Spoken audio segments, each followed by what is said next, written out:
Hey, welcome back. What is a physicist? Is it a man behind the curtain? The great Oz has spoken. Oh, pay no attention to that man behind the curtain. Or a caped crusader saving the world from dark forces?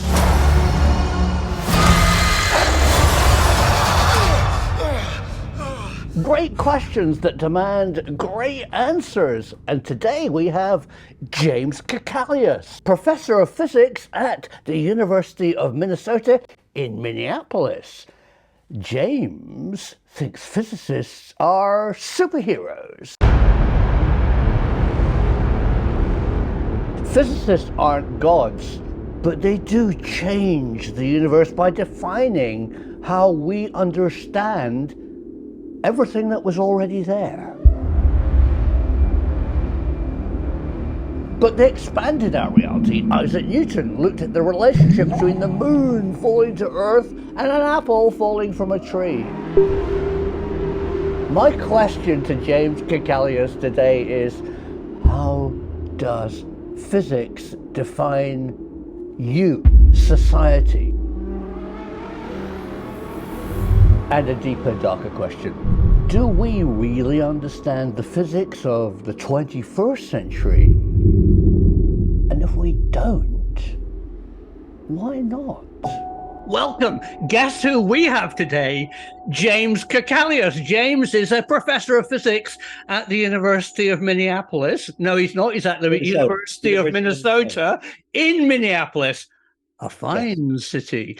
And today, James and I are going to chat about what is a physicist. So, James, physicists aren't gods. Physicists don't invent the universe. Physicists, would you agree with me, define the universe? Well, I'm not so sure about defining the universe, but certainly they have, by understanding the universe, elucidating the rules by which nature operates, we help refine our view of reality. I would probably say that the story of science in general, the story of science is the triumph of reason over common sense.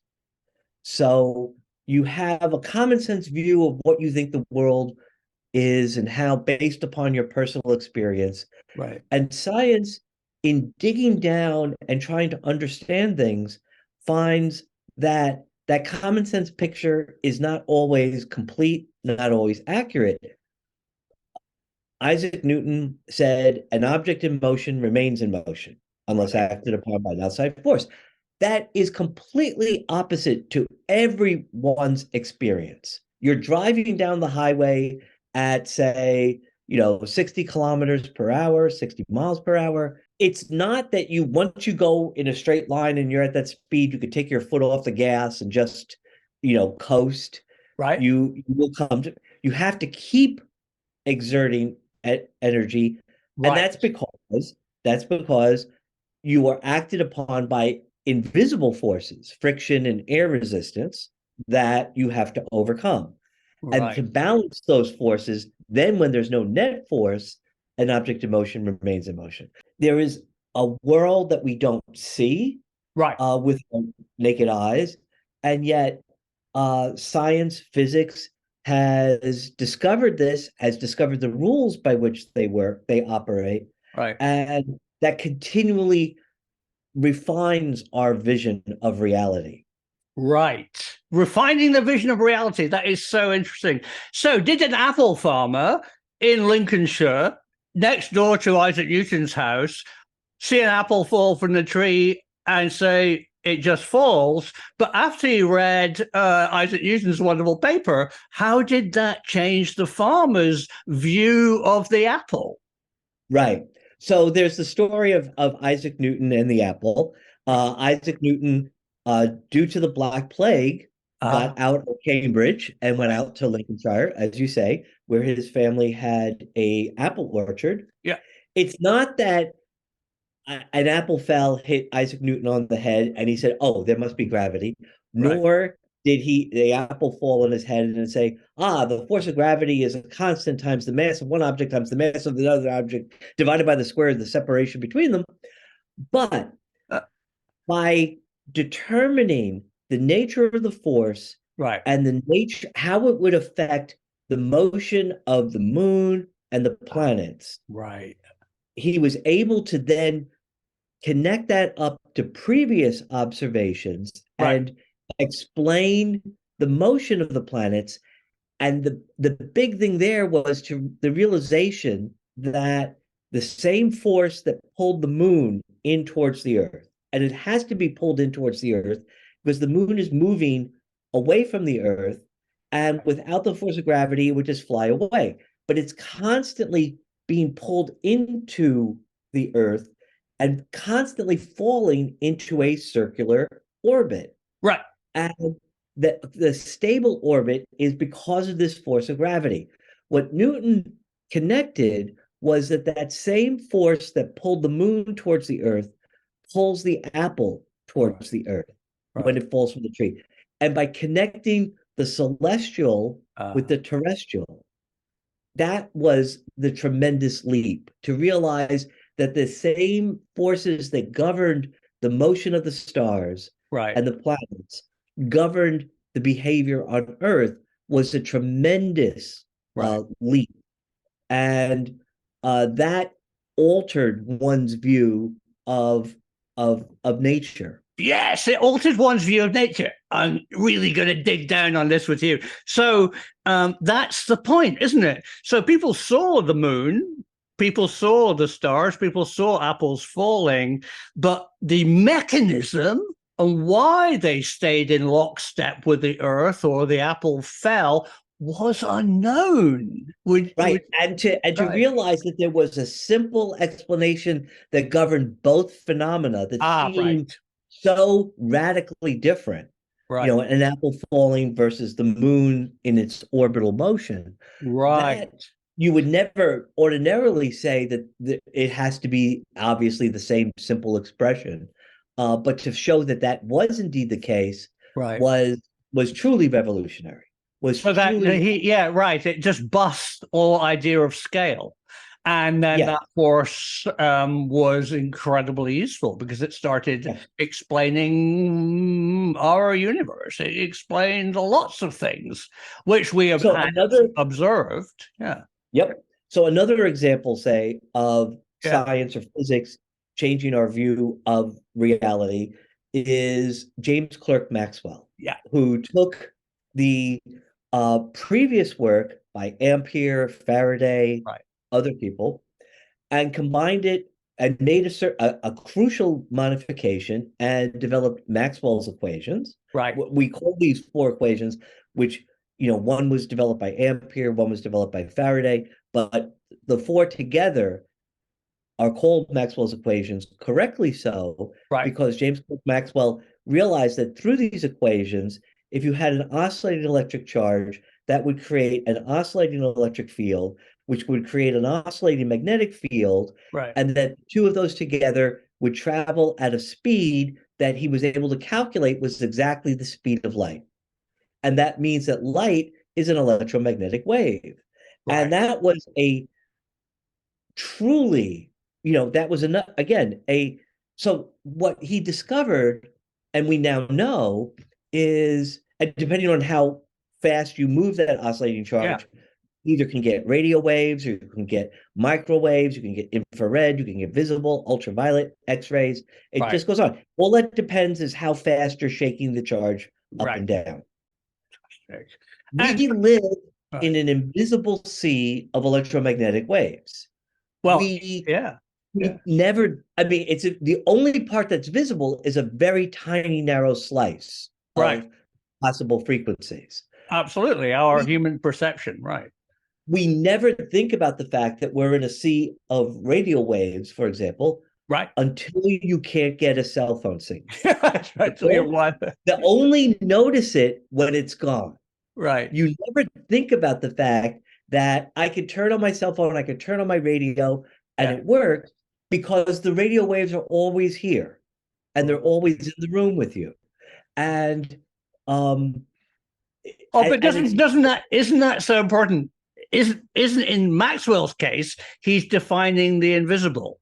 He's explaining a force which, I mean, that is just like, and also to understand the understanding of light and connecting. And yeah, again, people understood waves. They had right, equations for waves yeah, to describe it, water waves and waves on a string, vibrating violin strings. yeah, People understood waves, and to connect light, which was always thought to be something unique, right, as to say that this is just another manifestation of a wave phenomena, was right. also, again, the triumph of reason over common sense. You don't think of light that way, and you certainly don't think of light as being things that we can't see with the naked eye. So I mean, It was a it redefined how the universe of not our perception, but helped define a wider universe of a reality which we weren't, which we didn't see, but could be proven to was exist. there nonetheless. What Yeah, was there no, there are nonetheless. less,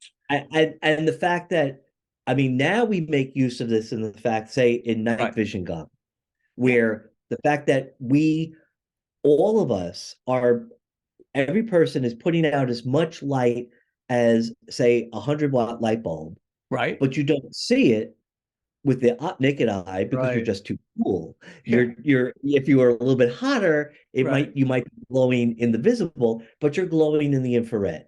Hmm. And so, if you have a sensor that can detect that infrared light and then shift it Yeah. into the visible spectrum so that we can see it, then you Yeah. could see infrared objects. So to be able to do that is, these are the first steps. This the basis of radio, TV, Yeah. Wi-Fi, cell phones. Maxwell was doing this in the 1860s when Right. the American Civil War was going on. And so Yep. you think of the American Civil War, people understood electricity and magnetism enough to have telegraphs, but this idea of the wireless, that was a Right. huge transition. Right. And so uh, those these are things that kind of also help. There are insights into how the world works that lead to technological changes that definitely change the way we think about the world. Right. So they open up the possibility to engineers who can exploit a newly defined but pre-existing force of nature because it has been Right, defined. right. And that's how we clever bunnies on this planet work. We need that definition, and then we can hit things hard together and make stuff which we use. Which I just Yeah. Not always. There's at least one example where the oh engineers came first, and ah that's thermodynamics. oh right, So engineers developed pumps and right, engines. And it was then when the scientists were trying to figure out the ultimate efficiencies to make right, these engines more and more efficient, that the laws of thermodynamics, the connection between right. heat and work, always developed. And again, these things, when I teach them in the class, Yeah, we start with the fact that matter is made of atoms, and you can think about entropy, you can think about right. energy and work in terms of atoms moving. The fact that these scientists were able to develop thermodynamics without a knowledge of the atomic nature of matter and Right. gases and everything else is a huge testament to humanity's ability for abstract thinking. To Uh, be for Carnot to come up with the second law, uh, right. just in the context of water wheels, and he got it right. He nailed it, and Uh, that is just yeah. inspiring that people can be that Right. insightful and clever. Well, I mean, in some ways, and looking at the way the human body works, the pump and the pipes, and then looking at birds and flight. I mean, you could approach technology by observation of the Right, natural world, right. but physicists define underlying laws which work and continue to work, and also continue to work off Earth.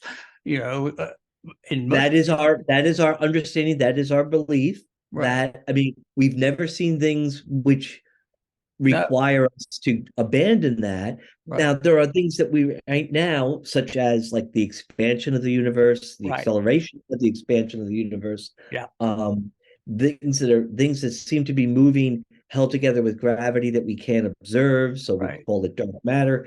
Yeah. There are lots of open questions. Right. Um, and you could say, well, these laws don't work out in outer space or something, or but the goal is to see, based on what we know, what is the minimum amount that we've got to add, that we've got to change in order to account for what we see when faced with a problem or something that we don't understand. A scientist doesn't throw up their hands; they roll up their sleeves Right. and they get to work. Enrico Fermi said that when your observation agrees with your expectation, Yeah. you've made a measurement. When your observation disagrees with your expectation, you've made a discovery. So you go in with an expectation of what you're Right. going to see. And on your best days, you'll see something and say, huh, that shouldn't have happened. Right. and and Aha. that's and of course, the first thing you need to do before you start thinking about booking trips to Stockholm Mm. is Mm. thinking, well, how did I screw this up? Right. Because if you don't find your mistake, someone else will. And that's I mean, but that someone else will Right. also means that we accept the notion that there is this reality that Right. we're dealing with. And it's the same reality in Minneapolis than it is in France.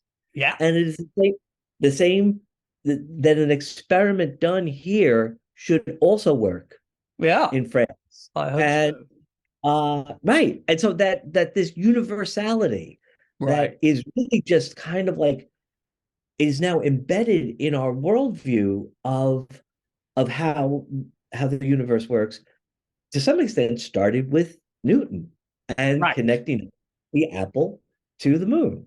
Right. Yeah. Thank you, James.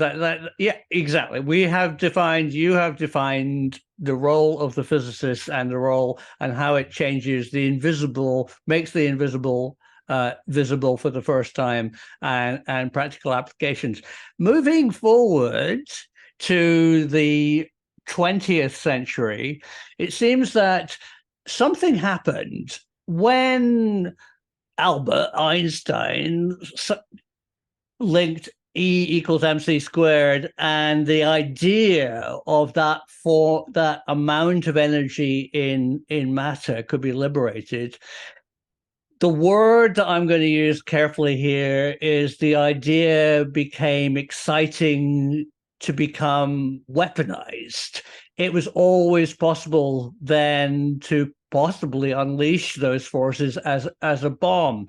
And that technology, the atomic bomb, and all the amazing physics that went into it, and the money and everything, which changed World War II, became secret. It needed to be compartmentalized. It went into a small secret laboratory in Los Alamos or Sandia or defense contractors. Um, where we My viewers are worried that physics today has become dark and compartmentalized into and hiding under behind freedom of information in defense contractors. Uh, what's your view on that? And do you think something fundamentally changed in physics when the atomic bomb was developed? Well, okay. So I will, okay. First, the good news. Yeah. Physics hasn't changed. It hasn't gone dark. It always was dark. People have always used this knowledge of the world around us for a variety of purposes, and some of them have been military based. Right. Now, it is certainly, there's also the question, we started with the discussion of scale with Isaac Newton. There's a difference in scale when Right. you're dealing with atomic weapons. Right. And um, I would say to some extent there were two major developments in during World War II that transformed our view of the world. One was the atomic bomb, for sure, Yeah. the Manhattan Project. The other was the development of radar.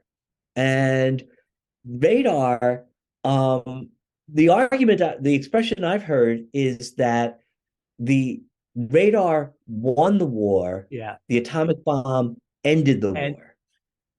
spot on. And again, there was a great deal of concern. There was understanding that certainly the development of atomic weapons had to be secret during a war. Right. But there was a lot of scientists, Fermi and others, after the war, believed that now the research should be kind of opened up again.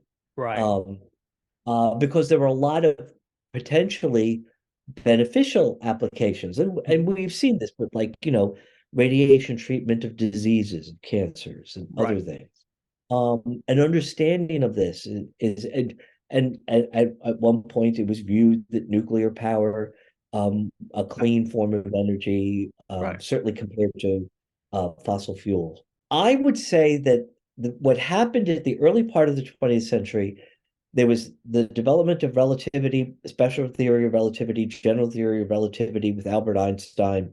Right. And that certainly has also impacted, without an understanding of how relativity affects the measurement of time, GPS wouldn't work. Your GPS satellites Right. require both general and special relativity corrections in Right. order to get the locations of objects Yeah. correct. So that's very important. The really big thing that happened, to my mind, around the same time period was the development of quantum mechanics. Right. And Right. understanding quantum physics is basically the study of atoms and how they behave and how they interact with light. And a lot of the common sense rules Right. that we have do not apply, do not work. In the big Um, world and the micro and so there was macro. so Right. there's so there was that's right. You start with Newton, you go Right. to Maxwell, Right. um, Planets. you get all of these things, you get thermodynamics, Yeah. and but then when you finally get to quantum mechanics, things become profoundly um, anti-common sense. Right. Uh, Quantum mechanics says that an electron can move and it can have any velocity it wants if it's just moving through free space. Right. But if it's bound in an atom, bound to the positively charged nucleus, it can only have certain particular energies. Right. This is like saying that I have an automobile and I can drive at any speed I want on an open road. Right. But if I'm on a closed racetrack going around and around, I can only go in multiples of 10 miles per hour. Oh, wow. And Right. and I can only slow down from 40. I can't go from 40 to 35. I can only go from 40 to 30. And if a gust, the most amazing thing is, if Yeah. a gust hurricane wind behind me was going to push me from 20 to 24, Yeah. it has no effect. If it Hasn't. goes from 20 to 30, then I speed up. Bunk to a next level. Right. And this quantum stepping, a Yeah. quantum is actually Yeah. Latin for how much, Yeah. that this has led to it's led to the development of solid state physics, which Right. led to semiconductor physics, which led to the transistor, the solid state laser, the light emitting diode, um, Right. all of this, that the world we live in, and then you couple that with Maxwell's Yeah. development of electromagnetism, and you have the world that we live in. Today. And Right. and why and this maybe seems a little bit more divorced from what people were doing Aha. when Yes. Go ahead. yes. And so Why is it more divorced? partly because, one, the rules by which governing how these things work Right. are quantum mechanical, so they're intrinsically counterintuitive. Right. But the other thing is because they are we've figured out how to make these devices so small that they cannot be seen with the naked eye, and Right. thus they are not susceptible to, we can't see even the innovations that go into play. So Maxwell develops his theory of electromagnetism. Hertz does a series of experiments confirming that this is indeed the case, Right. that radio waves can be transmitted. You get the development of radio. The initial radios were these big things, big Yeah. objects. Yeah. And while you may doubt that there are these invisible radio waves surrounding you, the you can construct a radio. It's a macroscopic, large-scale device. Right. There are tubes in it, there are Yeah. wires, Yeah. there are resistors and capacitors. You can build this, you can see what Yeah. you're dealing with there. You are now, you build the first transistor was built 75 years ago last year. Now Hey. there are in your house, I'm willing to bet, you have more transistors Yeah. than there are stars in the Milky Way galaxy. And you Absolutely. take that, and then you multiply that by the billions of people on Earth, and the transistors are everywhere, Right. and they are smaller and smaller. The first one was, again, a macroscopic Yeah. object you Yeah. could see, right, with the Yeah. wires coming Yeah. down, Pyramids. right? Yeah. It's great. Yep, exactly.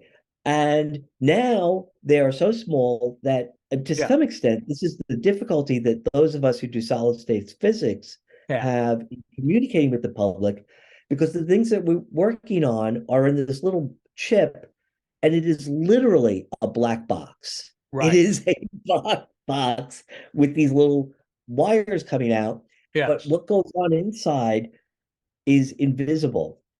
But And we've just shrunk it down. But and yeah, I because mean, we it shrunk it started down, big. Yeah. it started big, but Yeah. very soon it got. I mean, the very first integrated circuit was also a macroscopic object that you Yeah. could see, and now we figured out how to shrink it down. Right. And so the example that I've given is Wilbur and Orville Wright do Right. their first flight on Kitty Hawk, 1903. Hmm. The first flight doesn't even last a full minute, 59 Right. seconds. Shorter than the interior of a 747. Yeah. Yes. Okay, that's where I'm going. Uh, So they do this in 1903. yeah. 66 years later, Right. Neil Armstrong steps on the moon. And you go from Kitty Hawk Right. and this plane using these simple motors Yeah. to Apollo 11.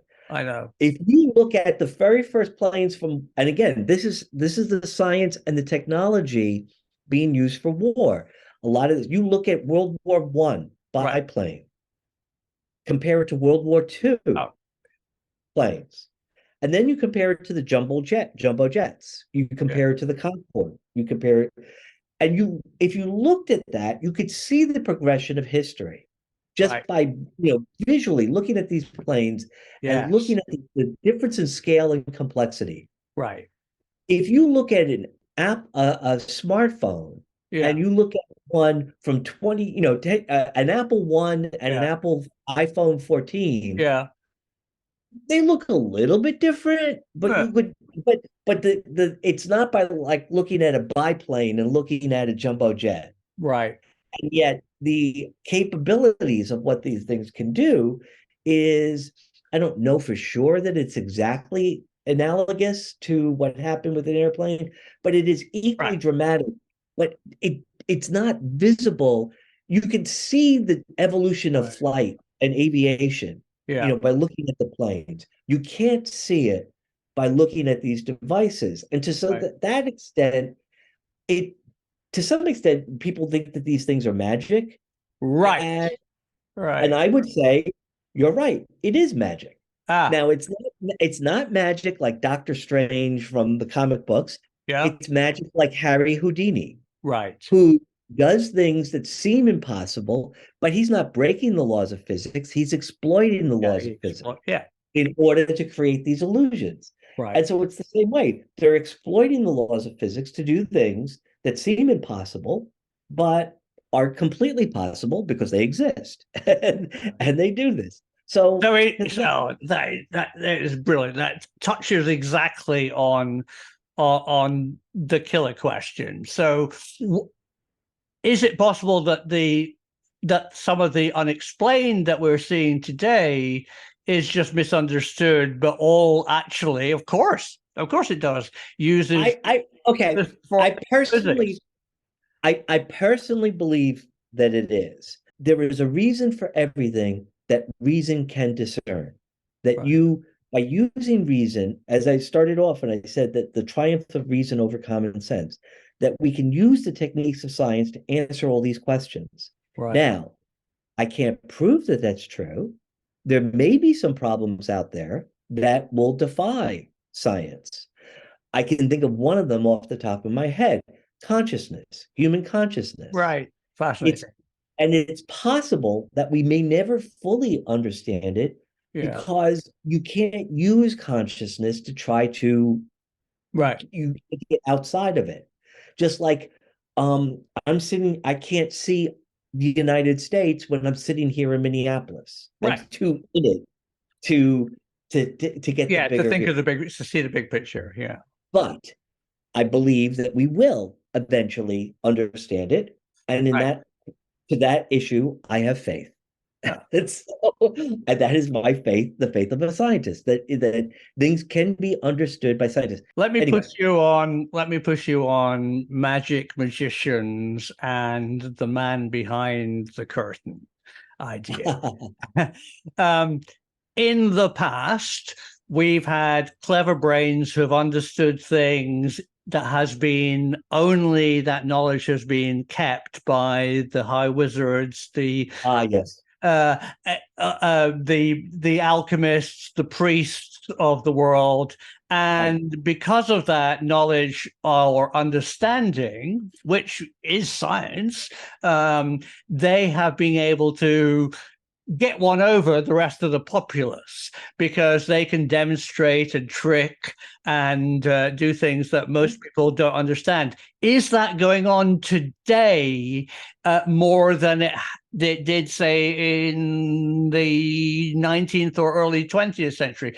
Are the advanced physics, because it's difficult, because also I think TV and broadcasters and educators are slightly failing in communicating to the public, does it offer an opportunity to bring back the wizards and the alchemists and the priests of the unknown? This is a an important question, and it kind of guts to the issue of science outreach and Right. engagement with the public and science communication. So, and I have actually Yeah. expended a fair amount of effort Yeah. into these matters, right? As seen by the Physics of Superheroes, available at any major bookstore, Right. Amazon. Good. Link in the um, description. so one of the problems is that the in order to understand how things work at some level, you can get like a kind of a general type of understanding, Yeah. but to get more of a deeper understanding, you have to do some math. Right. And that intimidates a great deal, many people. Mm. And getting to whether how math is taught in schools or other things, I don't want to get into that discussion. Right. It is a challenge because, for example, if I explain something that's going on in my research to one of my colleagues in the physics department, and I do a bad job explaining it, Right. she will say no, that she should be able to understand what I'm talking about. So she will interrupt, she'll ask questions, she'll interrogate. If I do the same bad job talking to my next door neighbor, Yeah. who's not a scientist, they will think they don't understand it because they're not quote unquote smart enough Right. when it's just that I did a lousy job explaining it. So they don't ask the same questions. Right. But this is the challenge for people doing science outreach is Mhm. how do you keep people from getting those insecurity shields to Right. launch?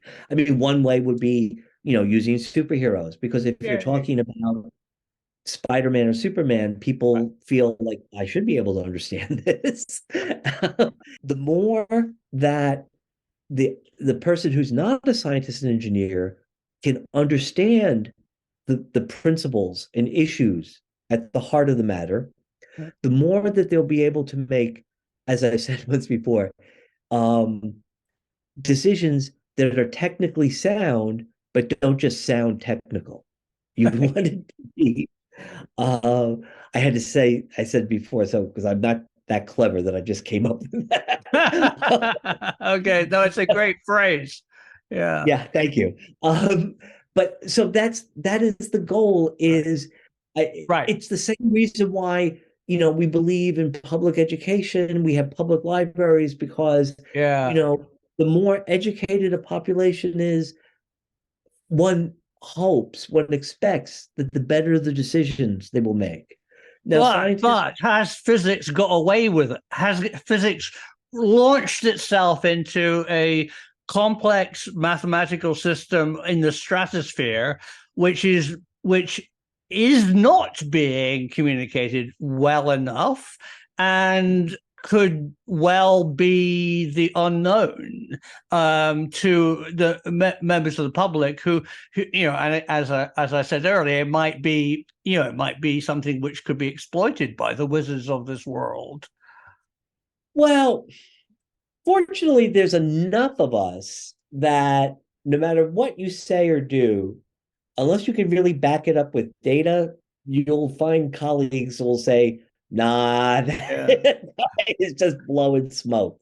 Um, Right. so, and then of course, then you get to this issue that some people will throw up their hands because they say, well, this guy says something, and she says something else, Right. and I don't know who to believe, so who knows, right?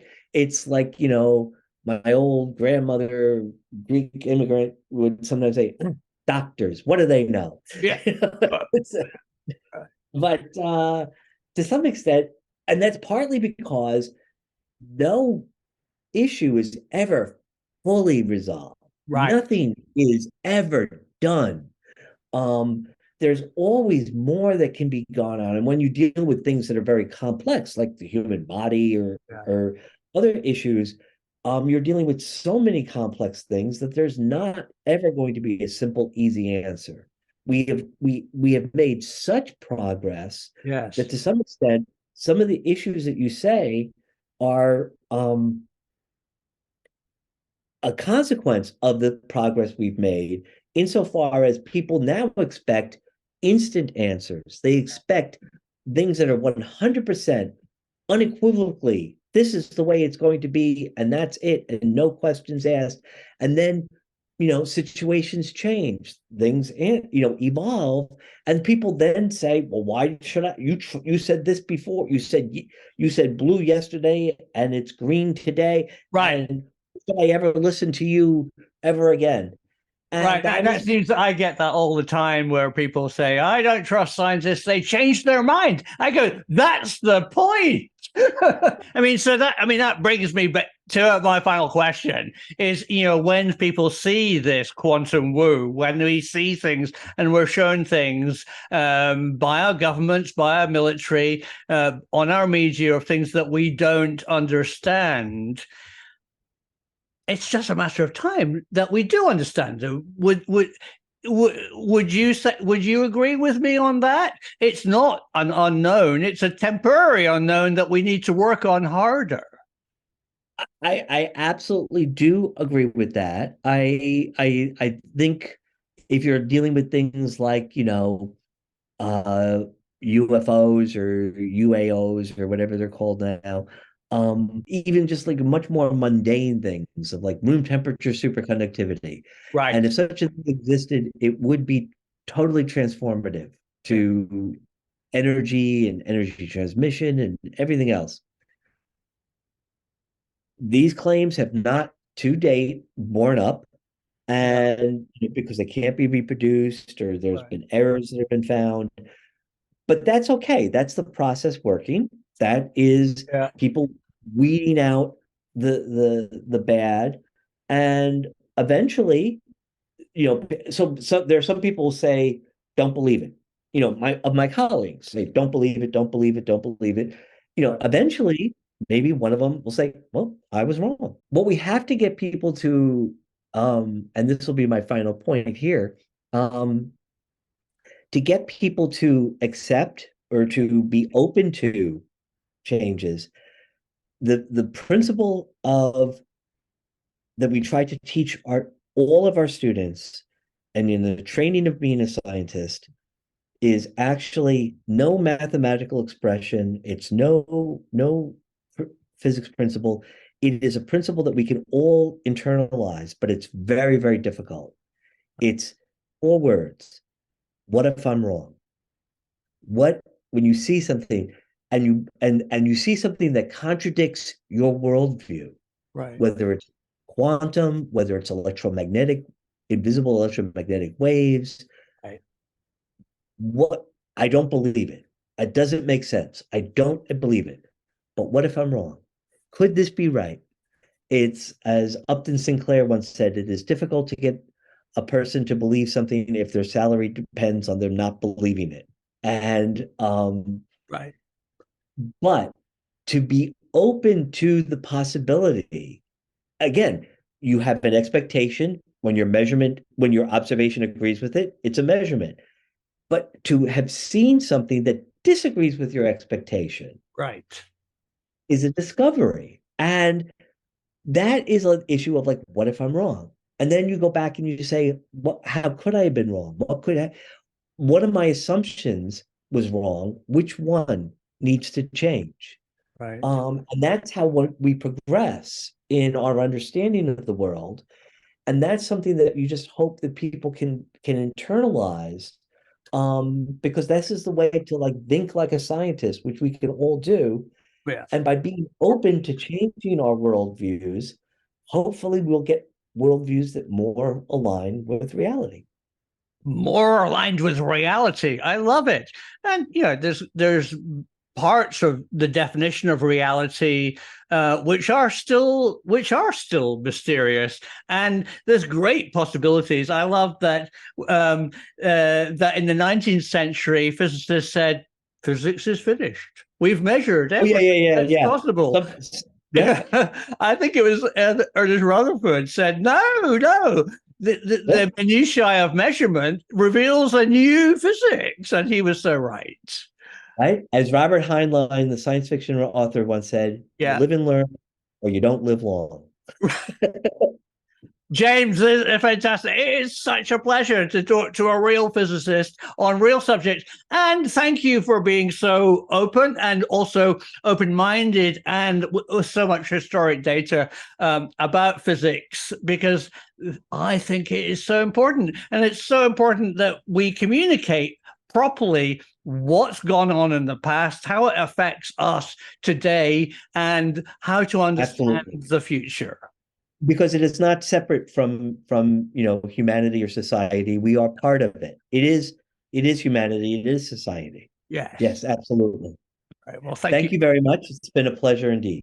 Oh, that was great. I really enjoyed that. And I really pushed James on topics which I thought he might feel a bit uncomfortable about discussing, but he gave great answers. So if you want to know more about physics superheroes, read James's books. If this is the kind of film that you enjoy, give it a thumbs up, because there's more interviews like this coming up. The truth is out there.